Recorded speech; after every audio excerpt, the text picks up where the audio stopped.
एक विवाहिता ससुराल से मायके के लिए आ रही थी। मायके में उसने चलने से पहले फोन कर दिया था कि मैं अब निकल पड़ी। बस में बैठी तो फोन कर दिया कि मैं बस में बैठ चुकी, इतनी देर में पहुंच जाऊंगी। मायके वाले इंतजार कर रहे, बेटी आ रही है, इधर उसके स्वागत का इंतजाम हो रहा है। अब 2 घंटे का रास्ता, 3 घंटे हो गए, ये विवाहिता मायके में पहुंची नहीं। घर वाले जो इंतजार कर रहे नहीं आई, परेशान हुए। फोन किया, उसका फोन स्विच ऑफ मिला। सोचा रास्ते में कहीं बैटरी वैटरी डाउन हो गई होगी, कोई बात नहीं, अभी कोई ऐसी घबराहट नहीं। 1 घंटा और बीत गया, फोन खुला ही नहीं, बंद, ना ही वो घर आई, परेशान। अब इनका जो गांव है, जो मायका है, ये मायका ऐसी जगह है, बस रुकती है बस स्टैंड पर, वहां से या तो पैदल जाना पड़ता है गांव के अंदर, या फिर कोई सवारी मिल गई तो मिल गई, नहीं तो बस ऐसे ही किसी से लिफ्ट विफ्ट लेकर चले जाते हैं। ऐसी जगह पर ये गांव है। आज भी बहुत सारे गांव ऐसे हैं जहां पर बसें नहीं जाती, ऐसा ही इनका गांव। 23 अप्रैल 2022 की यह घटना थी। अब ये घर के मायके वाले परेशान हुए, न जाने कहाँ रह गई। ये वहां पे पहुंचे जहां पे बस रुकती है, वहां मालूम करा, वहां पे नहीं है, परेशान। अब ढूंढते ढूंढते रात होने लगी, लेकिन ये महिला घर नहीं पहुंची। मायके वाले परेशान, ससुराल में फोन किया, उन्होंने कहा वो तो निकल पड़ी थी, उसका जो पति है वही बस में बिठा के गया था इनको। तो ना ही वहां, ना ही मायके में, और ना ही कहीं रास्ते में, ये कहीं नहीं मिली। इन्होंने कंप्लेन दर्ज करा दी। पुलिस ने भी ढूंढना शुरू किया, इसके नंबर की कॉल डिटेल वगैरह निकाली। कॉल डिटेल में कोई भी नंबर ऐसा नहीं मिला कि जो वो महिला संदिग्ध पाई जाए कि किसी से अफेयर वगैरह है या किसी के साथ भाग गई हो, ऐसा कोई नंबर नहीं मिला। इस महिला के बारे में गांव में पूछताछ हुई, किस तरह की लड़की थी। गांव वालों ने सबने तारीफ की कि इसका तो कभी किसी से कोई अफेयर नहीं, इज्जत के साथ इसकी डोली उठी थी, और इज्जत के साथ ही ये ससुराल गई अपने, और इज्जत के साथ ही आना जाना सब कुछ ठीक ठाक। इस लड़की का तो कोई शिकायत ही नहीं है। ज्यादातर शक जो हो रहा था अवैध संबंध को लेकर हो रहा था कि कहीं ना कहीं इसका अवैध संबंध है और ये लड़की किसी के साथ भाग गई। पुलिस भी परेशान। सोशल मीडिया पर पुलिस ने पोस्टें डालनी शुरू कर दी, गुमशुदा की तलाश। इनके घर परिवार वालों ने भी सोशल मीडिया का सहारा लिया, उन्होंने पोस्ट डाली।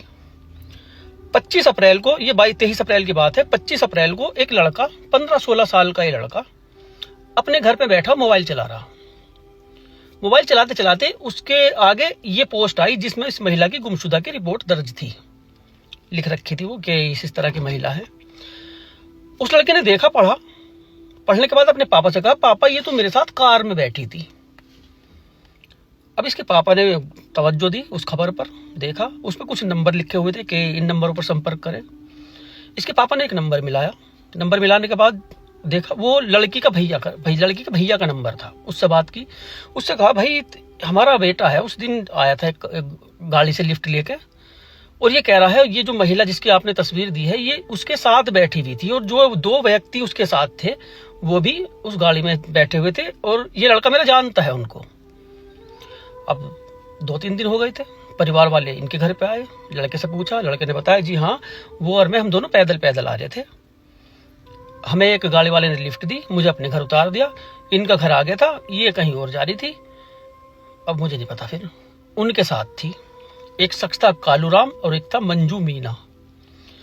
अब इन्होंने ये सूचना पुलिस को दी। सूचना पुलिस के पास गई तो पुलिस ने मंजू मीना और इनके बारे में पता क्या कौन है, ये सिसोदिया गांव के रहने वाले थे।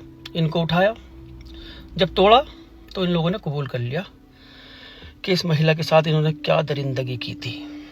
23 अप्रैल 2024 ये महिला जैसे बस में से उतरने के बाद ये कोई सवारी नहीं मिली, पैदल चलने लगी। ये लड़का भी इनको मिल गया, इससे भी पूछा कि भैया तू कहाँ जा रहा हूँ, मैं तो उस गाँव में जा रहा हूँ, मैं भी चल ली, साथ चल ली। बात करते करते दोनों आ रहे थे, ये वो नाबालिग लड़का भी और ये विवाहिता भी। कालूराम और संजू मीना ये दोनों गाड़ी लेके, कार लेके आए इनके बराबर में। इनसे कहा कि हम भी वहीं जा रहे, बैठ जाओ गाड़ी में। इनको बिठा लिया, लिफ्ट दे दी। इस लड़के का घर आया, इसको इसके घर पे उतार दिया और इसको लेके ये चले गए। इसको इसके घर पे नहीं उतारा इन्होंने, गांव से 5 किलोमीटर दूर जंगल में लेके गए। वहां इसके साथ पहले मार पिटाई की। महिला इज्जतदार घराने की महिला और इज्जतदार लड़की थी, जल्दी से इनके काबू में नहीं आ रही थी। इन्होंने बारी बारी से दोनों ने रेप किया उसके साथ। इंसान तो वहशी दरिंदा है भाई। औरत पे जब काबू पाना होता है, न जाने कैसे कैसे हथकंडे अपना लेता है औरत को काबू में करने के लिए, इस काम को, खासकर इस काम को करने के लिए। जब वो ज्यादा ही फैल रही थी तो इन्होंने दुपट्टे से उसका गला घोट दिया। गला घोटा, जो गहने पहन रही थी वो उतार लिए इन्होंने, और सूखा हुआ कुआं है वहां, उसमें इसकी लाश को फेंक के अपने अपने घर को आ गए थे। बाद में जब ये गिरफ्तार हुए, 25 अप्रैल को गिरफ्तार हुए थे, पुलिस इनको वहां पे लेके गई, इनकी निशानदेही पे लाश निकाली। सब हैरत में थे, अरे यार कितनी भोली लड़की थी, कितनी भली लड़की थी, और इन दरिंदों ने क्या काम किया इसके साथ।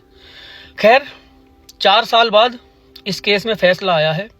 कालूराम और संजू मीना को फांसी की सजा और 2 लाख रुपए का जुर्माना इनके ऊपर लगाया गया है।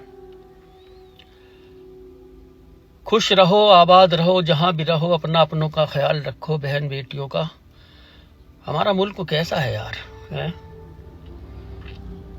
बाप को वाकई नींद नहीं आती, माँ को सुकून नहीं मिलता अगर उसकी बेटी घर से बाहर चली गई, काम से ही गई, कहीं गलत जगह नहीं गई, किसी जरूरी काम से ही निकली, कुछ अपने काम से निकली, कुछ खरीदने के लिए निकली, वो घर में टेंशन में ही है। पता नहीं ये मेरा मुल्क इस फिक्र से कब आजाद होगा कि माँ बाप बेफिक्र रहे, कहीं भी गई सुरक्षित है। पता नहीं कब वो दिन आएगा। खैर मैं तो बुढ़ा हो लिया, अब तो मेरे बस की है नहीं वो टाइम लाना, कोई और ही ला होगा अब तो भैया।